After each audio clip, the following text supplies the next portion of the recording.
Jail भी देखी, jail में बहुत इस्तिकामत भी देखी उन्होंने, लेकिन उन्होंने कभी भी अपने उन उसूलों पे कॉम्प्रोमाइज़ नहीं किया। लेकिन जब जद्दोजहद का वक्त होता है तो जद्दोजहद में फिर ना नींद देखी जाती है, ना रात देखा जाता है, ना दिन देखा जाता है। कि शब्बर हैदर आज़मी साहब इंतहाई शरीफुन नफ्स और बाकिरदार शख्सियत के मालिक थे। और फिर स्कूल के बाद कॉलेज में जब वो पहुँचे तो वहाँ भी ये सिलसिला जारी रहा। वो जब आके अपनी तहरीकों का ज़िक्र करते थे और अपनी मुज़ाहिमती अदब जो तहरीक में जो उन्होंने किरदार अदा किया, उन्होंने अपनी कैरियर की परवाह ना की। शब्बर आज़मी साहब भी हमारे साथ कई मकामात पे जिंदा में रहे और ज़ाहिर है कि वहाँ की जो दोस्ती होती बड़ी पायदार होती। और उस वक्त थी भी एक नज़रियाती बुनियाद थी, नज़रियाती लोग थे। अब ढूंढना पड़ता है कहीं शायद कोई मिल जाए बेचारा पुराना तो कोई ज़रा दर्द-दिल कर लेते, वरना आपको मालूम है जो सूरत हाल है। तो उस ज़माने के सहाफ़ी हों या किसी भी मैदान के लोग हों, वो बड़े मुस्तहकम, बड़े पायदार और बड़े साबित कदम हुआ करते थे। तो हमारा उनका साथ नजरियाती साथ था। और जब रिहा होने के बाद भी खाक छानते फिरते थे, गलियों में पैदल फिरते रहते थे, पूरा कराची और हैदराबाद तो हवाला किए रहते थे। जब वो थक जाते तो कहाँ गए भाई, साथी भी कोई होता था, साथ में कोई ना कोई हमारा साथी में कहाँ जाए, चलो भाई शब्बर भाई की तरफ चलो। वो मसाबात वगैरह तो बंद हो चुका था, छुट्टी हो चुकी थी उसकी, अमन में आ गए थे शब्बर भाई, याद होगा आप लोगों को। आखिर वक्त तक फिर अमन से वाबस्ता थे तो अपने के दफ्तर में जाते थे कि तो चाय पीने के लिए, और शब्बर भाई के बाद चाय तो मिल जाएगी कम से कम, वहाँ जाके चाय पीते थे। शब्बर भाई से हमारा ताल्लुक ऐसा था। नजरियाती लोग होते थे, बड़े साबित कदम होते थे, उस आमरियत का मुकाबला करने वाले लोग होते थे, नहीं डरते थे, बेखौफ होकर सारे काम करते। कोड़े मारे जाते हैं, सहाफियों को कोड़े मारे जाते थे, तलबा को कोड़े मारे जाते थे। ये नाजिर थी, 2 बार उसके कोड़े के आगे बैठा हुआ है। तो ये सारे कुछ देखे थे। अब जब वो जो अपने आप को बाय मालूम के सुखे कहा करते थे, अब जब उनको इस करप्शन की दुनिया में होते लगाते देखते हैं ना, तो इबरत हासिल करते उनसे खुदा का शुक्र है। हमें वो कहते मौलवी हो गए, हम कहते हैं कि खुदा का शुक्र है आज भी हम सुर्खी है, हम इस करप्शन की दुनिया में डूबे नहीं, जिस करप्शन की दुनिया में तुम जाके गिर गए हो, तजब हो गए। जिस आमरियत के खिलाफ खड़े हुए थे, उसी आमरियत के चरणों में बैठे हुए हो, उसी आमरियत के खुशामदी बने हुए, उसी आमरियत के दस्तों बाजू बने हुए हो, क्योंकि सब कुछ तुम्हारा इन्हीं के साथ, मफादात तुम्हारे इन्हीं के साथ वाबस्ता है, इन्हीं के साथ। तो वो दुनिया और थी, वो जमाना और था। नजरियाती कहते थे तो नजरियाती होते थे लोग। अब तो आप जानते हैं कौन कौन आपस में मिलकर इत्तेहाद बनाता है, मैं ज्यादा तफसील में जाने की जरूरत ही नहीं है। कौन सा कौन कहाँ राइट और कहाँ लेफ्ट, ना दाया रहा ना बाया रहा, सिर्फ और सिर्फ मफादात की दुनिया रह गई, जिसके जहाँ मफादात और जितने भी शोबे, अभी ये हमारी खुदा का शुक्र है कि वो इनसे लड़ते हुए गुजरी, इनसे मुफाहिमत करते हुए नहीं गुजरी। हम नहीं जानते थे मुफाहिमत क्या है, और आज भी नहीं जानते अल्हम्दुलिल्लाह की मुफाहिमत क्या होती है। मुफाहिमत बेमाना मुनाफिकत, समझ गए? अभी आपको माना बता रहे हैं इसका कि आजकल इसका माना क्या है। मुनाफिकत जो करता है, मुनाफिकत का नाम वो रख देता है क्या, मुफाहिमत। कैसी साम्राज्य से कैसी मुफाहिमत, साम्राज्य से कैसी दोस्ती, इस्तेमाल से कैसी दोस्ती, उसे कैसी मुफाहिमत। जब फिरौनियों के मुकाबले में इंसान खड़ा होगा तो फिरौन है, किसी भी जमाने का होगा, उसे कैसी मुफाहिमत। तो क्या नजरिया देखेगा आने वाली नस्ल को, वो है कि नहीं, तो मैंने कहा सकती है बात, जाओ तुम्हें चौपट हो चुका ना, कुछ भी नहीं बचा, फाइनल हो गया सब। लेकिन पहले यही सोचता था ना आदमी के, मैं चला जाऊं वो फैज, हम तो उस जमाने में फैज साहेब फरार और इन सभी को बड़ा करते थे, और ज्यादा वो मजाज को पढ़ लिया। कारियों की यही दुनिया होती थी, एक शायर वहाँ के मशहूर शायर हुआ करते थे, अक्सर तालिब इल्मों को इनके सारे कलाम याद होते थे, साहिब के हों, फैज के हों, मजाज के हों, मजाज की नज़में हों, फराज की नज़में, उस जमाने के शायर। ये कारियों का माहौल होता था, ये यूनिवर्सिटियों का माहौल होता था, जिसको जिसके लिए वो कहता था, फैज कहता था चलो ये हम तो आज भी उसके सबक को याद कर रहे हैं, याद रखे हुए हैं कि जिस धड़ से कोई मक्तल में गया वो शाम सलामत रहती है, जिस धड़ से कोई मक्तल में गया वो शाम सलामत रहती है। ये जान तो आनी जानी है, इस जान की तो कोई बात नहीं। एक सलाम भेजिए मोहम्मद आले मोहम्मद। लेकिन इखलाकी फिक्र का आदमी था, और साथ साथ अदीब और साथ साथ मुहज़्ज़ब एक तहज़ीब का वारिस उसको कहते हैं, सिविलाइज्ड جس کو کہتے ہیں کلچر ثقافت اپنی رکھنے والا، اس کو بھی چھوڑا نہیں تھا. یعنی جب آپ ملیں گے تو ملتا تھا انسان تو معلوم ہوتا تھا کہ ہاں کسی مہذب انسان سے جو ایک تہذیب کا وارث ہے میں اس سے ملاقات کر رہا ہوں. اب کہاں نہیں رہ گیا نا ایسا کسی بھی شعبے میں. چند لوگ خال ہر شعبے میں نے کہہ دیا کہ ہر شعبہ ہمارا شعبہ سمیت جتنے بھی شعبے کہیں کہیں خال تہذیب نظر آتی ہے. اور جہاں تہذیب ہوتی ہے وہاں ایمانداری بھی نظر آتی ہے، وہاں اپنے پیشے اپنے پروفیشن کے ساتھ دیانتداری بھی نظر آتی ہے. اب تو آپ دیکھ رہے ہیں جوتیوں میں دال بٹ رہی ہے. اب چند لوگ ملے گے ایسے، لیکن ان کو کہاں ڈھونڈے انسان، ان صحابیوں کو کہاں ڈھونڈے؟ وہ پہلے ہوتے تھے کوڑے کھا رہے ہیں، جیلوں میں زندگی گزارے پوری، جنہوں نے ایسے صحابیوں کو بھی میں جانتا ہوں جو 10 سال 15 سال جیلوں میں گزارے، مگر جھکے نہیں عامریت کے ساتھ، سودے بازی نہیں کی. اس طرح سے زندانوں سے وہ رہا ہو کر واپس آئے کہ پھر ان کی صحت جواب دے گی، مر گئے. چند مہینوں میں ان کا انتقال ہو گیا. چھوڑے ہی کوئی نہیں آتا تھا کہ اب یہ فارغ ہو گیا بھائی چھوڑو اب یہ ختم ہو گیا. تو ایسے صحابی ہوتے تھے ان لوگوں کے ساتھ. تو وہ اس دور کا یہ انسان تھا شبرا، یا آخر وقت تک جس نے اپنے نظریات کا سودا نہیں کیا. ورنہ اتنی صلاحیت آج کی جو باصلاحیت کہلاتے ہیں نا، ان سے 1000 درجے وہ باصلاحیت تھا، نہ معلوم کہاں سے کہاں پہنچا ہوا ہوتا مادی لحاظ سے. لیکن پھر کیا ہوتا، پھر ہم اس کی طرح باتیں نہ کر رہے ہوتے آپ کے سامنے، اس کو بھی ہم نے اسی خانے میں ڈالا ہوا ہوگا. ایسا نہیں ہوتا. انسان جب حق اور باطل کی تمیز کر لے جانتا ہو. دیکھیے ایک بات نہیں جانتا، ایک بات جانتا ہے، نہیں جانتا اب نے اس کا اصول اتنا نہیں ہے تو پتہ ہی نہیں ہے حق کیا ہے باطل کیا لگا ہوا ہے. لیکن ایک بات جب پہچان لے کہ یہ حق ہے یہ باطل ہے، جب ایک بات سمجھ میں آ جائے کہ یہ سچ ہے یہ جھوٹ ہے، اس کے بعد جھوٹ کے پیچھے لگا ہے، اس کے بعد تو پھر کیا رہ گیا؟ کچھ بھی باقی نہیں رہ گیا نا. میرا تعلق میرا خیال ہے جب سے میں صحافت میں آیا ہوں تب سے ہی رہا، کیونکہ وہ Pakistan federal union of journalist اور کراچی یونین آف جرنلسٹ میں بہت متحرک تھے. ٹریڈ یونین میں ظاہر ہم سے سینئر تھے لیکن ان سے بہت سیکھا اس حوالے سے. اور بہت کم لوگ اتنے کمیٹڈ دیکھے ہیں میں نے جو کمٹمنٹ کے ساتھ وہ آخری دم تک جو ہے وہ اپنے کمٹمنٹ کے ساتھ جڑے رہے. اور کسی بھی اسٹیج پہ بہت مشکل وقت بھی دیکھا انہوں نے، جیل بھی دیکھی، جیل میں بہت استقامت بھی دیکھی انہوں نے، لیکن انہوں نے کبھی بھی اپنے ان اصولوں پہ کمپرومائز نہیں کیا جن اصولوں کے لیے مستندین سے وہ وابستہ رہے. اور اس کے باوجود کہ شاید وہ اور بہتر کر سکتے تھے بہت اور آگے، لیکن انہوں نے اپنی اس جد و جہد کو جو مناج بردہ اور نثار عثمانی صاحب کی جد و جہد تھی اس کے ساتھ اپنے آپ کو جڑے رکھا. تو میرا خیال ہے شبر آدمی کے انتقال سے ہم ایک اچھے ٹریڈ یونین سے، ایک بہت ہی کمیٹڈ صحافی سے اور اپنے اصولوں پر قائم رہنے والے شخص سے محروم ہوئے. آج شبر اعظمی صاحب کی برسی ہے. آج وہ بڑی شدت سے یاد آ رہے ہیں ان کی قلم کے مزدوروں صحافیوں کے لیے. جناب برنا صاحب کے ساتھیوں کے ایک سرخیل تھے وہ، اور انہوں نے اپنے صحافیوں کی اس میں جد و جہد میں چھاپرا صاحب بھی تھے، اس میں دیگر لوگ بھی تھے،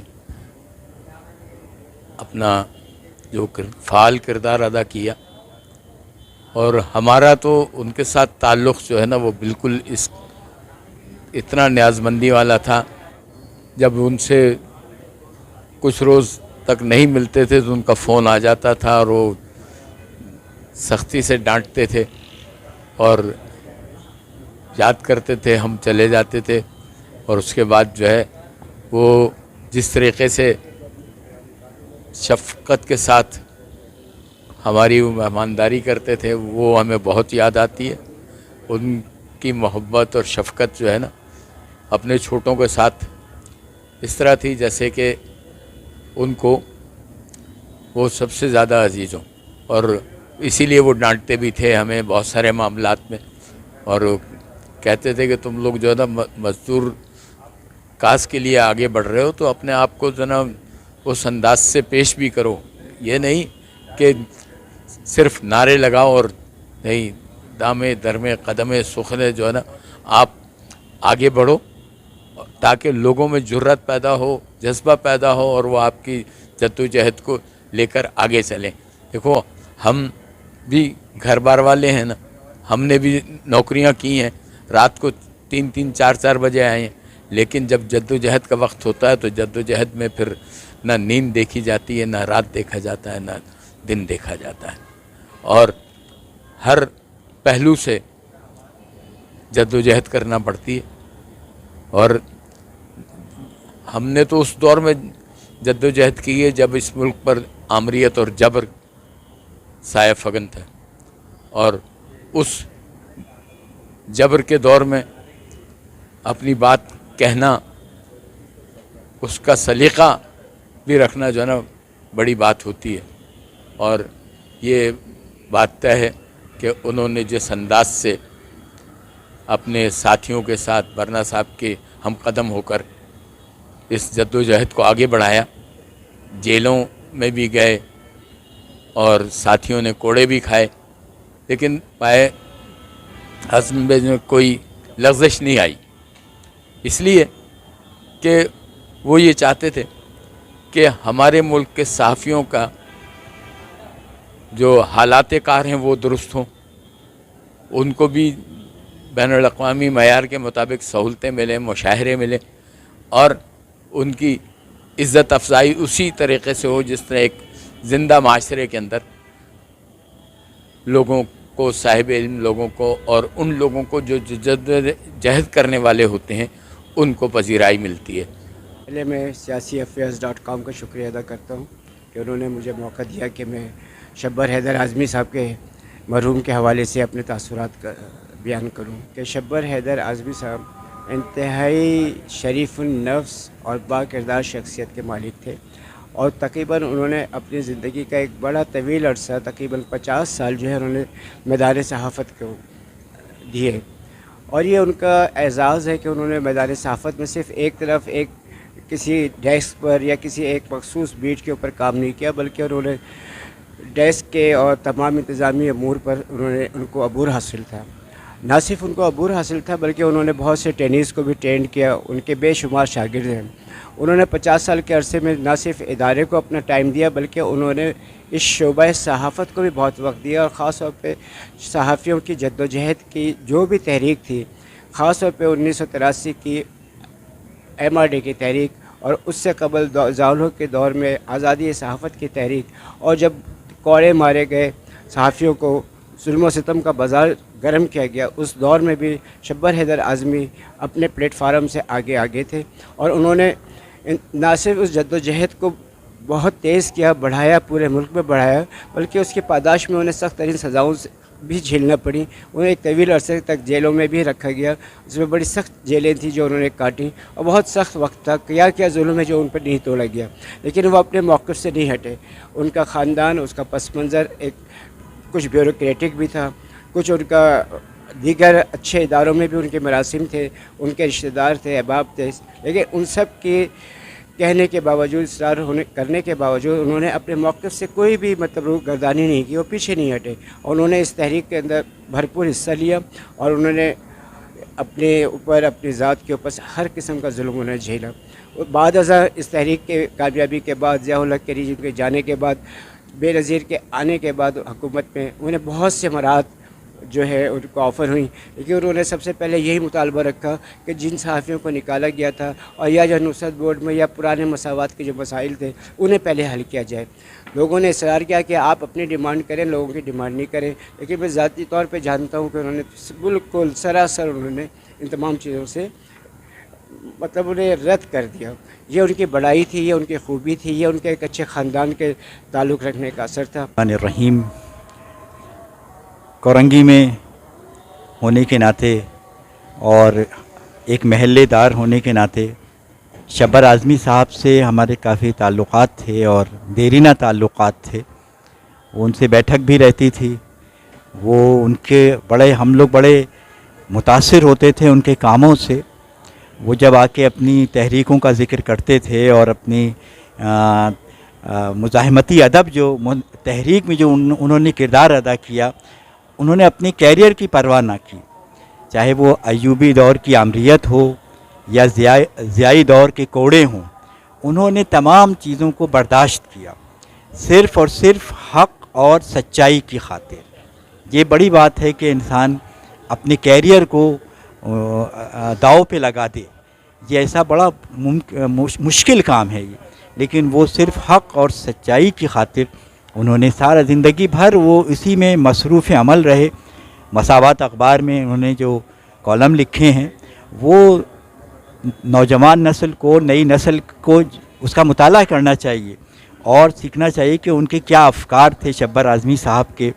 شبر اعظمی صاحب سے میری شناسائی تقریباً کوئی 30 برسوں پر مشتمل ہے.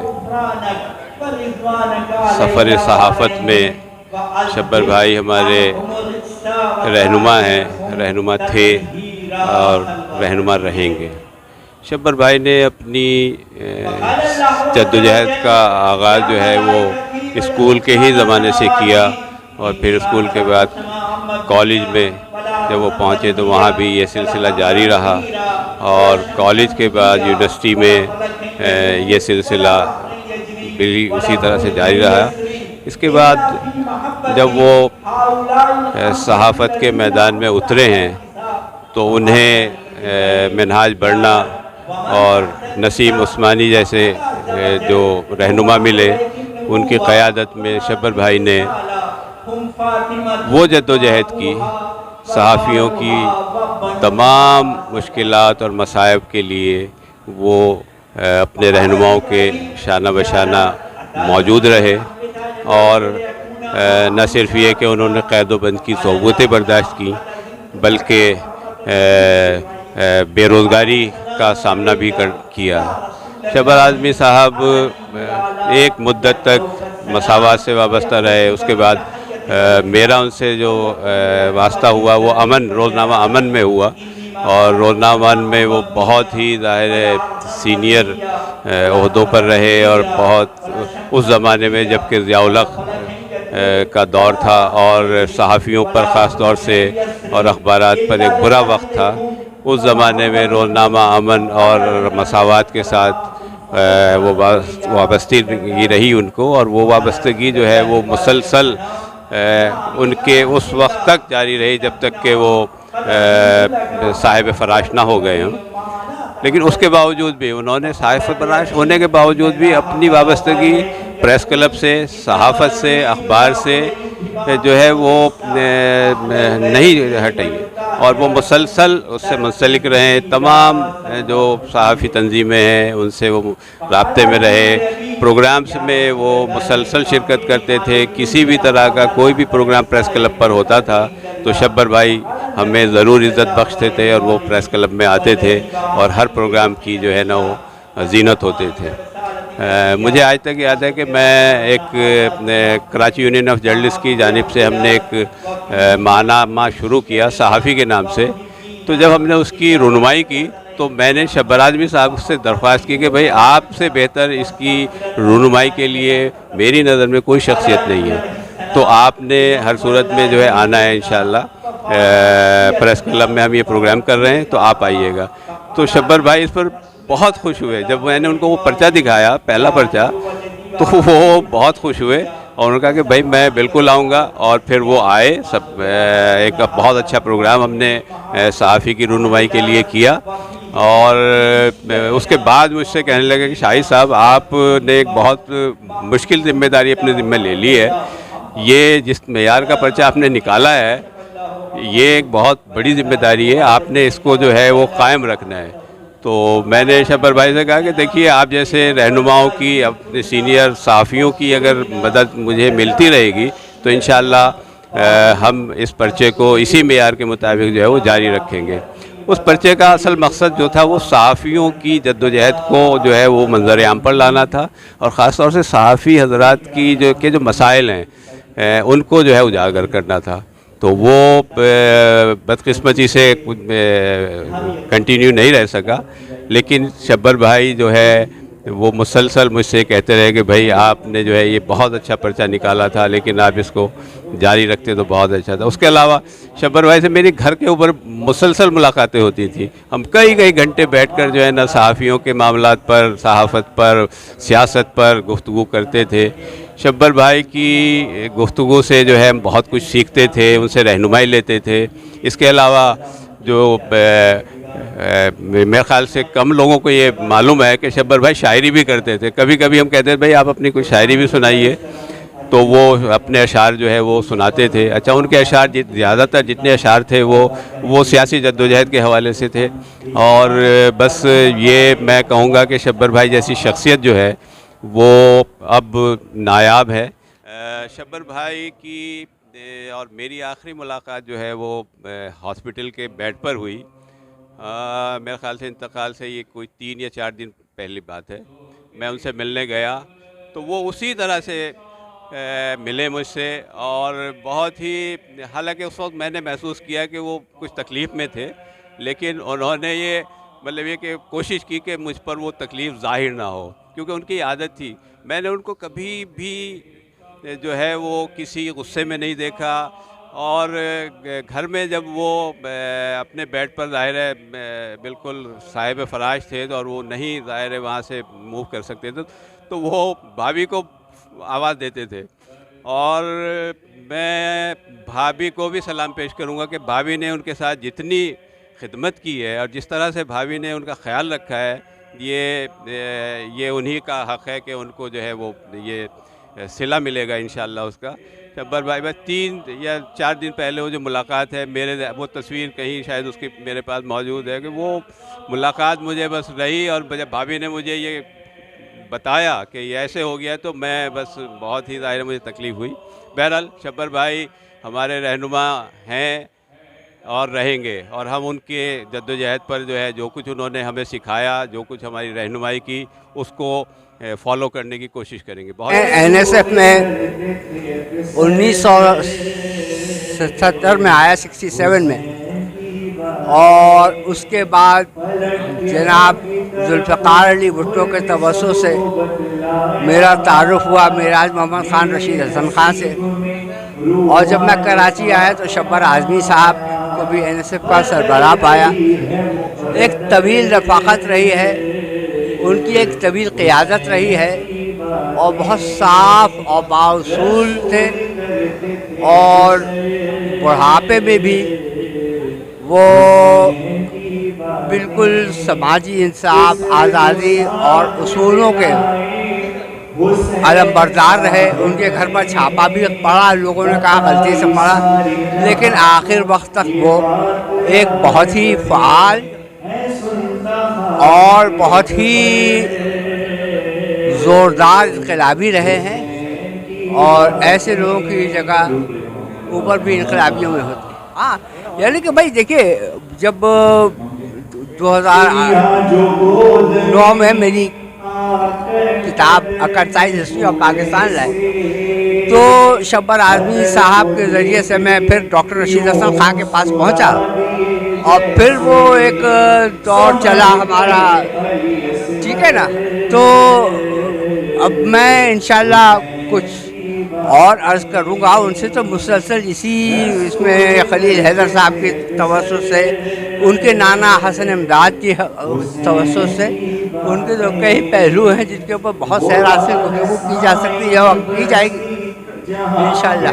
जी बहुत करना, बहुत भाई, वो तो देखिए ना, वो तो अजमल दहलवी के साथ कितने दिन तक लिखते रहे, यानी वो सहाफ़त में भी उतने ही सरगर्म रहे जितना कि वो बहैसियत एक तालिब रहनुमा के। मेरा नाम सुल्तान अहमद है, और मतलब मैं भी पिछली नस्ल से ताल्लुक़ है मेरा, वो नस्ल जो मादूम होती जा रही है। और शब्बर से मेरे दोस्ती कहें, ताल्लुक़ को कहें, मेरे ख़्याल से 50 साल से ऊपर ही हो रहे होंगे। मतलब ये हम लोग वो लोग हैं जो जिनकी दोस्ती की बुनियाद जो थी वो कोई सिवाय नज़रिया, असल चीज़ हमारा नज़रिया था जिसकी बुनियाद पे हम एक दूसरे से करीब आते थे। और इसीलिए یہ دوستی تا دیر چلتی ہے. جو وقتی دوستیاں ہوتی ہیں اسکول کی، کالج کی، اپنے پیشہ ورانہ زندگی کی، تو وہ اپنے وقت کے ساتھ ساتھ معدوم ہوتے چلے جاتے ہیں. لیکن جو نظریاتی دوستی ہوتی ہے یہی ہمیشہ قائم رہتی ہے، کیونکہ نظریہ بھی ہمیشہ قائم رہتا ہے. اور شبر اس حوالے سے ان لوگوں میں سے ہیں جن کو ایک معنوں میں ایک نمونہ کے طور پہ پیش کیا جا سکتا ہے کہ وہ انہوں نے اپنے نظریے کی خاطر اور اپنے پیشہ ورانہ جو صحافت کا تھا اس میں سچائی کو انہوں نے کتنے ایک بھرپور طریقے سے اس فرض کو ادا کیا جو ایک نظریاتی آدمی اور ایک سچے صحافی کا کردار ہونا چاہیے. تو وہ سب کے لیے ہیں، لیکن اب زمانہ دوسرا ہو گیا ہے، لوگوں کی ترجیحات بدل گئی ہیں، تو وہ سب الگ بات ہے. لیکن بہرحال شبر ہمیشہ ہمارے دوستوں کے درمیان قائم رہیں گے. میری ان سے گھر پہ بھی جاتے تھے، جب کوئی ہمارے باہر سے دوست آتے تھے، انجم جاوید صابری وغیرہ لوگ، تو وہ ان سے ملنے خاص طور سے جاتے تھے. اور شبر سے میری خیال میں 15 دن میں ہفتے میں ایک دفعہ تو ٹیلی فون میں بات ہوتی ہی ہوتی تھی لازمی طور پہ. آج کے دن میرے لیے تکلیف دہ تو ہے، لیکن اس کے ساتھ ساتھ اعزاز کی بات یہ ہے کہ مجھے اپنے چچا کے لیے کچھ کہنا پڑ رہا ہے. چچا میرے مینٹور تھے. چچا میرے، اگر کوئی یہ کہے کہ ان کا جانشین کون ہو سکتا ہے تو شاید میں کہوں کہ عام، لیکن ان کا جانشین ہونا بہت مشکل کام ہے. تو میری کوشش ہے کہ میں ان کے نقش قدم پہ چلنے کی کوشش کروں. اور جو لوگ مجھے بچپن سے جانتے ہیں کہ میں نے کس طریقے سے چچا کی خدمت کی ہے اور ان کو دیکھا دیکھی کام شروع کیا ہے، تو وہ بہتر طور پہ بتا سکتے ہیں کہ چچا کی زندگی میرے لیے انسپریشن تھی. اور اسی انسپریشن کے تحت میں نے NSF جوائن کی، اسی انسپریشن کے تحت میں نے اپنی ساری لیفٹ کی ورکنگ کی. آج بھی چچی اور میری بہن مجھے یہ کہتی ہیں کہ چچا کی جتنی چیزیں ہیں نا کتابوں کی صورت میں، چاہے وہ کسی نے دی ہے چاہے چچا کی اپنی ہیں، وہ سب میری ہیں اور میرا ان پہ قبضہ ہو چکا ہے. اور میں انشاءاللہ ان کے جو بھی پیغامات ہیں ان کو آگے تک لے کے چلوں گا. اور میری دعا ہے کہ مولا انہیں ایسے مقام پر رکھے جہاں کی لوگ تمنا کرتے. مولا ان کو جوار ائمہ معصومین میں جگہ عطا فرمائے اور میرے لیے آسانی کا راستہ کرے اور ان کے نقش قدم پہ چلنے کی توفیق عطا فرمائے. آمین. میں سیاسی افیئرس کا انتہائی شکر گزار ہوں کہ انہوں نے ایک ایسی شخصیت جو کہ صحافت کے میدان کی ایک عظیم شخصیت ہے، جس نے کبھی اپنے نظریات کو بکنے نہیں دیا اور ہمیشہ آمروں کے سامنے ڈٹے رہے. قید و بند کی صحبتیں بھی برداشت کیں، لیکن ہر حال میں آنے والی نسلوں کو جینے کا سلیقہ سکھایا. ان سے کہتے ہیں شبر اعظمی، جو کہ آخری دم تک اخبار امن سے وابستہ رہے. میں خود ایک کالم نگار تھا اور امن اخبار میں میرے بے شمار کالم چھپے ہیں. شبر اعظمی صاحب کا میں احسان مند ہوں کہ انہوں نے ہمیشہ میری اس سلسلے میں مدد فرمائی.